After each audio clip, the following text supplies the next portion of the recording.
Spurs have got players with 7+ assists in the Premier League this season. Sonny's got 8, Madders got 7, Porro's got 7, Brennan Johnson has also got 7. No other side in the competition has more than 2. How important is that, Ash, that we've got players that are contributing for goals, really in the whole squad itself, but predominantly that first 11, because ultimately, let's be honest about it, that's where Spurs are going to really finish high up the league, because they've got players that ultimately are contributing to both goals and assists in this league, right?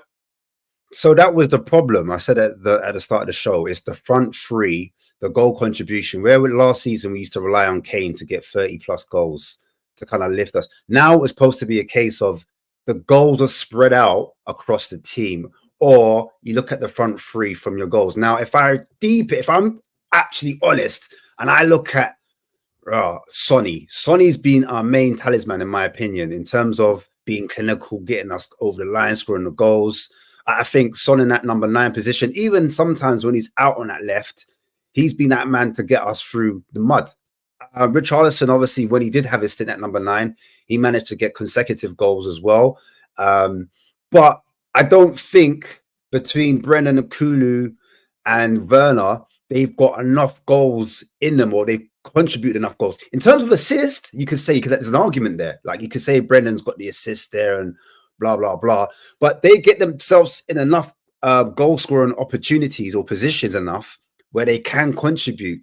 I looked at the heat map or the average positions for the Spurs players, and our 2 highest players was Werner and Johnson. Do you know what I mean? And that's not by coincidence. In the second half, I saw a little switch over where Son kind of swapped over to the right and Johnson went up top. And I was like, raw, okay, that's a bit different. So when the midfielders have the ball, they know like either one of the 2 players are going to be in that certain position. There was one time Bentancur had the ball, he had a few touches on the ball, turned, and then he hit it first time like a cane. Boom!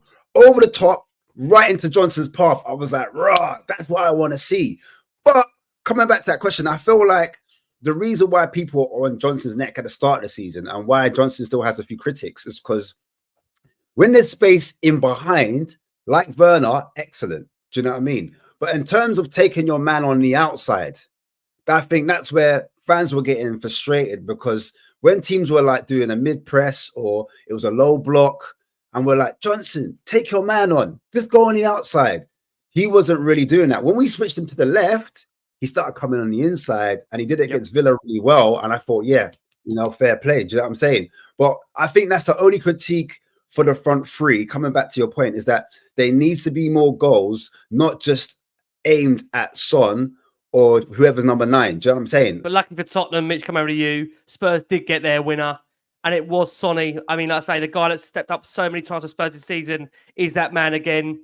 Werner got down the left-hand side, pulled it into the box where Johnson does really well to guide it to that back stick. We've seen it obviously a number of times, and there was Son to smash it into the net off a defender's leg. It's 15 goals of the season for Son as his Spurs' captain, and a crucial one as well. And it's also worth me adding, there's only 4 players who've scored more goals for Tottenham Hotspur than Heung-min Son. He's now firmly put himself there in the real goal-scoring higher ranks for Tottenham. He is captain, leader, legend. And answered it after the game, Mitch, the effect, the expectation on his shoulders to go in there and be that match winner for Tottenham is ultimately what enables us to be able to win games like this in the manner we do.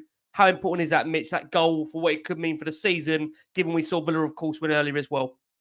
Yeah, like I mentioned earlier, every point is vital at this stage in the season. We're getting into that run-in. We've got games coming thick and fast, some really important ones as well. And for me, it's really good to see Sonny step up and take that role this season, having played, I guess, as Kane's second for so many years, being that sort of in that front three alongside him. I absolutely love the bloke to bits. And one of the things I love most about him is just how angry he gets when we play poorly or we lose a game, particularly after the Fulham one before the international break. You see him get so frustrated with himself. He'll come out and it's almost, he's speaking to the supporters, he's speaking to us, and it feels like he's speaking to you individually when he says, we weren't good enough today. We know we have to do better. And now we're going to go away and make sure that we put the work in to make sure we come back,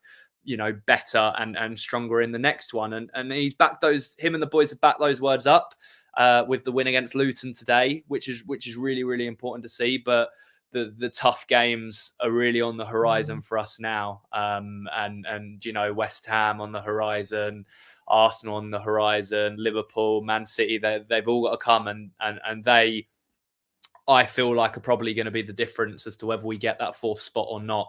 Right. With I think Villa have got those top three as well still to play. So it'll be who can pick up points against any of those three may well end up being the difference. But I've said this consistently across the season. I've said I'll be really disappointed if at this stage we don't get in the Champions League. But the more I sit back and reflect upon it, I think it might actually be really good for Son and the boys to perhaps play in the Europa League next season. I know we all want to be in and playing amongst the elite and have that Champions League football. But the closer we get towards the end of the season and the more I watch us play, I sort of sit there thinking, okay, right. So obviously Ange is going to have time over the summer with the boys, going to bring in some new signings and hopefully we're going to improve. But the team that we have at the moment, I think it might probably, I don't think I'm being harsh, is probably a team that's good enough to get through the group stages, but then maybe not much further than that in the Champions League. Whereas in the Europa League, it's a real opportunity to really go far in it. And I think Son sort of leading us to that and having the opportunity to really go deep in a European competition and try and win it could be really good for the squad. And I almost feel like it's that next stage in the development for Ange and what he's trying to do with the club. And I think he's given off that sort of vibe with his comments as well, when he said, I don't really care that Champions League is the goal for a lot of people. I want to build a team that's capable of winning at the top. So I think he almost agrees with me in the sense that he doesn't mind if we're in Europa League next season. After being out of it for a season, I'll just be glad to be able to watch us on a Sunday and a Thursday every week again. It'll be nice to have us every few days. So yeah, coming back around full circle to Sonny, he just is that guy, isn't he? He's an absolute legend and a leader, as you said. 15 goals for the season, exceptional. Probably one of the most consistent players we've ever had at the club in its history in terms of goal returns and goal output. And you can just see every time he walks out with the shirt on how much he loves playing for Tottenham. And that goal today is another example of how much it meant to him and how much it could do for the club, whether it puts us into the Champions League next season or whether it doesn't. For me, I'm sort of trying to look past it at that point, and I'm just trying to enjoy the performances each week as they come. And after the game just said on Sonny, he keeps delivering. He had a good couple of chances early on. He was a bit unlucky with a couple. He's been a great player for the football club for a long time, and long may that continue. He's everything you see. He's really committed. He has high standards. He gives everything he has every minute he's out there. He's a credit to himself and the football club. I think the thing about Sonny is, irrespective of the opposition or whatever game, he has that really high level of expectation on himself to be the best that he can be. It's very hard to be like that. It's a lot easier to try and get comfortable in the state of being a person or as a player. Because he's done so much already, he still wants to maintain that highest possible standard whenever he plays. And that's brilliant for a footballer, for this club for a long time, and have that for many, many years to come, we hope. But look, we needed him. He was there. We got the job done. And